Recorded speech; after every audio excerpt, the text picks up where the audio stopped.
All right. Shalom, shalom. First and foremost, as always, I want to give all praises, honor, and the glory to Yahawah, Ba'ashim, Yahawashai, Ba'ashim, Makak Badash. Double honors to the apostles and then to the elders of Great Millstone. GMS, who taught me this truth. Honors to the brethren in the Akim that's pushing out this truth with all sincerity and in faith. And to Wadi Yahawah, Ba'ashim, Yahawashai, for allowing me once again to come back with another lesson. And the title of this lesson is simply going to be titled Endeavor. Okay?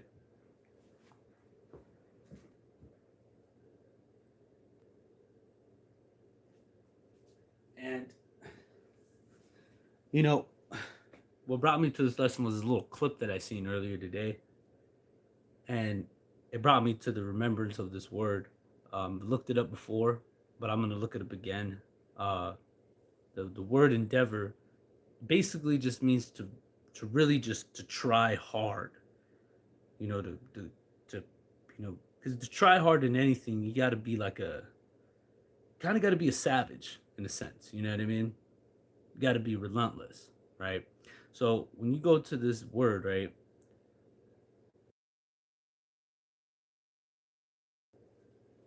Here's the definition of endeavor. Try hard to do or achieve something. All right, cool. So it's to try hard, to do or to achieve something, an attempt to achieve a goal, try, attempt, venture, undertake, aspire, aim, seek. So now we got the understanding of this word. That's like almost everything that you do. Like if you're in an attempt to achieve a goal, like let's say your goal is like you wanna get a six pack. You gotta really, and that's like a real hard thing to do. Like you have to have no days off. All right, you got to make sure you watch what you eat. You know, don't eat no bullshit, no junk food. And over time, and it's not going to be like overnight. To get the body fat if that a lot of people have on their bellies, you got to. It takes about 3 to 4 months to get that off. So that your muscles, which are the abs, could poke out, pop out at you, right?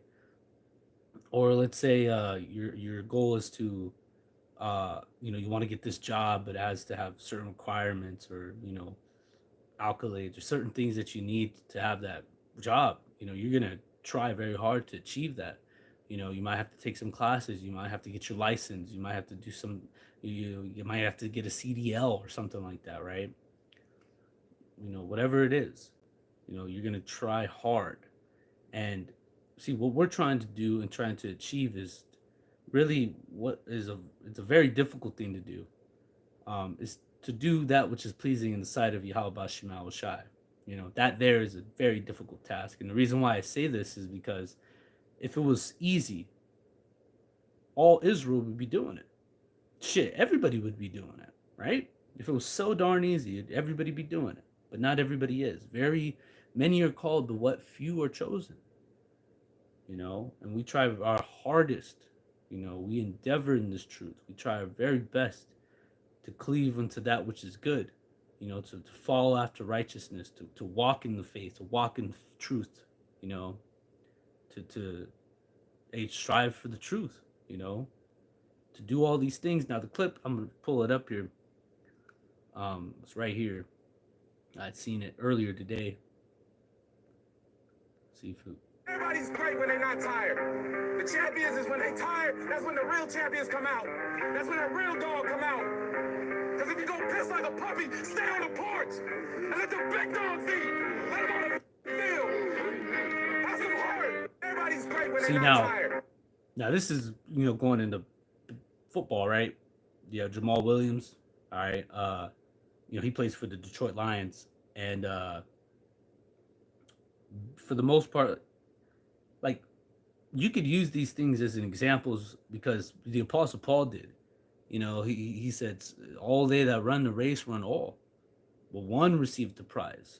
And he says, therefore run, so that you may obtain, so that you may achieve the goal of finishing that race.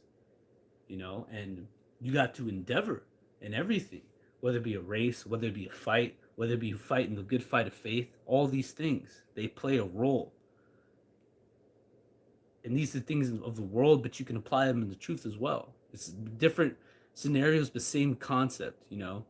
It's football from fighting, then to the truth. It's all battle, and it's all really all the battle of your mind. To just keep going, to try hard, to be a dog. To not really, like he said, don't be no. Basically, without saying it, he's like, don't be no bitch, man. You gotta stay hard, man. You gotta be hard. You gotta be tough. You got to be able to take it on the chin, so to speak. Now, when you look up that word or that saying, right?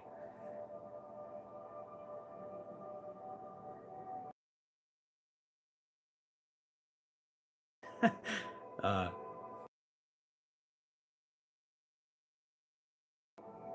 right?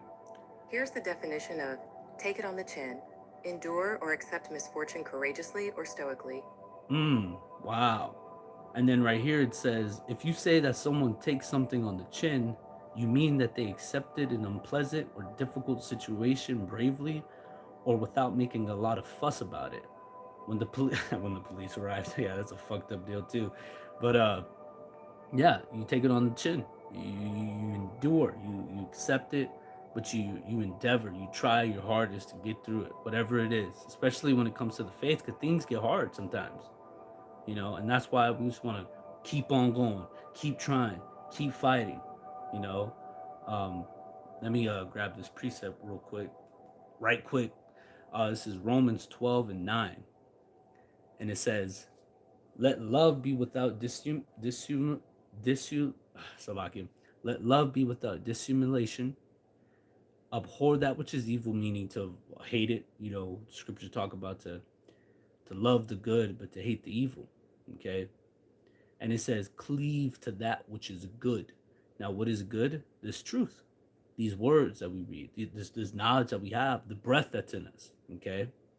And it says, be kindly affectionate one to another with brotherly love and honor, preferring one another, not slothful in business. You know, there's time like today, right? Today was the hottest it got today was, well, let's see what it is right now.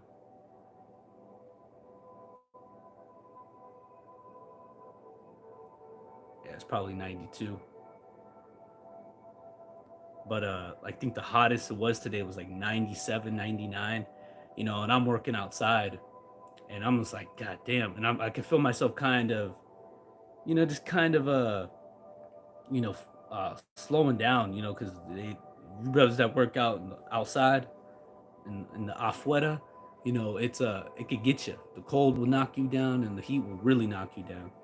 And I was just kind of like, man, and I just finished my last couple bottles of water, and I'm like, fuck, man, I gotta probably go to the store and get some more, but I'll just go when I get to my like next break or whatnot. And I'm like, damn, I'm like a little sluggish right now, like I'm doing the work, but like I'm not as like I can feel myself waning a bit. I'm getting fatigued because of the heat. It's kind of kicking my ass. And then I just kind of just like shook that shit off, and I'm just like, fuck this. You know what I mean? Like, I'm gonna finish this shit. I just try hard. And everybody was feeling it on the job today. If you ain't noticed, it's summer. It's summer. Um, and it's only finna get hotter. But I was a little slow. When I say slow, for me, everybody else is in the shade, taking breaks. Oh, so complaining, and all these other guys, they're Edomites, so they can't handle it, But they were like, hey man, you should take a break. I'm like, man, fuck you and that break, like I'm good, dog.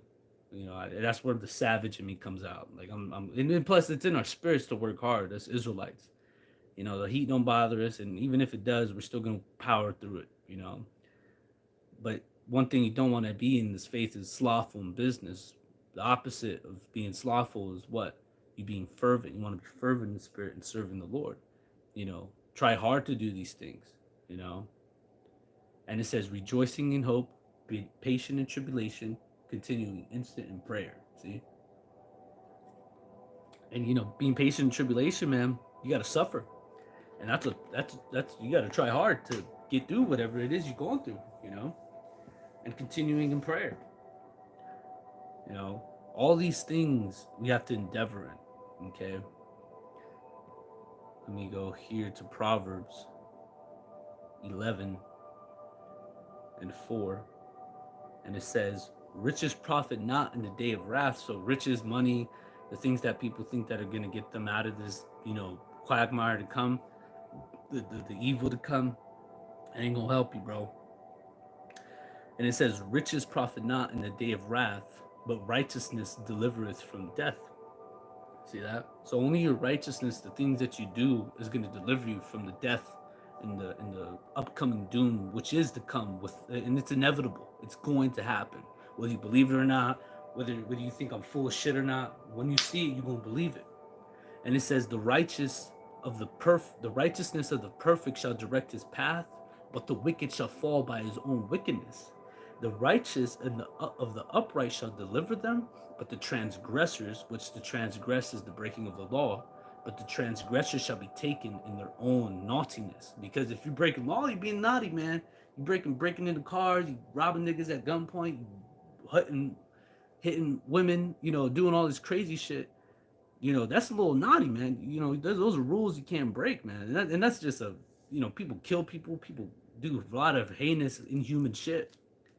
But guess what? You get taken from the things that you've done. You actually no, you don't even get taken. Well, you do, but you get rewarded for the naughtiness that you've done, and the reward is death. Okay, at the end of the day, and that's why we try to be like Job. Eschew from evil, avoid it by all means.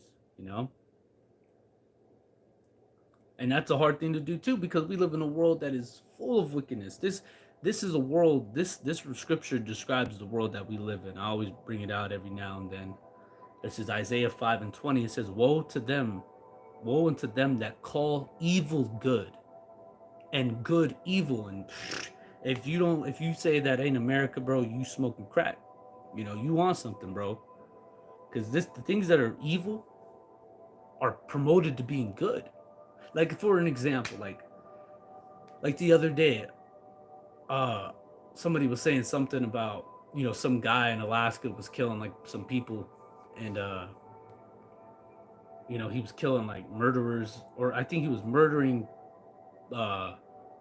sex offenders and pedophiles or something like that, and he went to prison for it. He got like 100-year sentence or some crazy shit like that. And then somebody said something, but I forgot what they said. But I remember saying, I was like, well, this place is not good either, man. America is no good, because they actually support pedophilia, because they give these people places to live. So they're supporting them by giving them housing. And then all they tell you is like, oh yeah, the guy over across the street, I know you got little ones, but guess what? He just got let out of jail for, touching them, touching other little ones. So just beware. It's like, dude, why the fuck would you move that motherfucker? You know what I mean? This is like, that's evil. That doesn't even make sense to do something like that. You're setting motherfuckers up, And that's just one thing, amongst many things, the things that are evil, like adultery, homosexuality, all these just terrible things are pretty much bad, but they're promoted as good. And the things that would be good are bad. And if you say that the evil that is called good is bad, there's something wrong with you. This place is all fucked up, man. But it says, woe unto them that call evil good and good evil, that put darkness for light and light for darkness, that put bitter for sweet and sweet for bitter. And that's America to a T. Okay? 100%. Ain't no doubt about it, baby. And that's why, we eschew evil. That's why, what is it? Peter mentioned about Lot. He was vexed with the filthy conversation of the wicked. And he was seeing and hearing their unrighteous deeds. It made him pissed. It made him to where he's like, I can't even be around you motherfuckers, man. And that's a thing that is, sometimes we gotta be around these people, man. And it sucks. And that's why we gotta get out of here, man. But we try hard, we endeavor in that, It'll be all over soon. I just gotta be with this fucking dirty, crazy bastard, for another 4 more hours and I'm out, But you endeavor in it, man. One also things you endeavor in, I'm gonna end up wrapping it up here in a few. Let me grab this. Ecclesiasticus chapter 4, verse 28, it says, strive for the truth unto the death, and the Lord shall fight for thee. And see, not a lot of people. See, you ask people, do you love God? How do you? You oh, I love the Lord. I love Jesus, sweet baby Jesus. You know, saying all this shit, but a lot of people aren't willing to strive for the truth unto the death. A lot of people aren't willing to deny themselves and take up their cross daily and follow after Him. You know, so a lot of people are fucking full of shit. All right. But see, we actually live by this, man. We strive for this truth. We put our lives literally on the line when we go out to the highways and byways. You know, we're out there and anything could happen to us. But guess what? We have faith that the Lord, He is with us, along with the angels. And that's why we, again, strive for the truth unto the death, and the Lord shall fight for thee. See? And that's what we do. All right? That's what we do. Okay? And I'm going to go ahead and end it here through the Spirit. This is the book of Third John, chapter 1 and 4. And it says, I have no greater joy to hear that my people walk in truth. And that's what we try to endeavor in as well, to walk in truth, to walk in righteousness. You know, to do those things that are right in His sight so that we may be all right. Okay? But I'm going to go ahead and end here through the Spirit. I pray this lesson was edifying, exhorting, and comforting. As always, I want to give all praises, honor, and the glory to YAHAWAH, BaHashim, YAHAWASHI, BaHashim, HaKakwadash. And it's on to the next one, brothers. Shalom.